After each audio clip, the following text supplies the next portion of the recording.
Les dysfonctionnements constatés dans le processus de quarantaine au sein des structures hôtelières retenues pour accueillir les passagers en provenance de l'étranger ou en transit au Gabon ont été mis en exergue jeudi entre le ministre du Tourisme, l'Agence gabonaise du tourisme et les responsables des structures hôtelières de Libreville. Une prise en charge qui pourrait, dans un bref délai, être améliorée. Il était question de faire le point sur les dysfonctionnements qui restent encore majeurs, dans la mesure où les dysfonctionnements mineurs peuvent être réglés assez rapidement. Et c'est la substance essentielle de la réunion de ce jour qui nous a permis de dérouler l'ensemble de ces points et de trouver des solutions faciles d'application.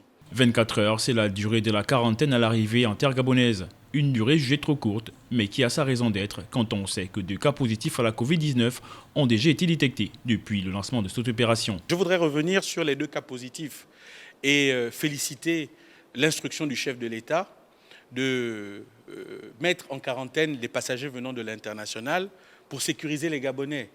Beaucoup de gens se sont plaints de cette décision, mais nous remarquons aujourd'hui qu'elle est salutaire, puisque malgré le fait que ces passagers arrivent avec des tests PCR négatifs, on arrive encore à trouver des passagers qui sont positifs. Les dysfonctionnements dans ce processus de prise en charge ont été étudiés dans tous leurs aspects. On a abordé le sujet des tests PCR qui étaient un peu en retard, de la remise des passeports qui était un petit peu en retard, des tarifs des hôtels sur la plateforme.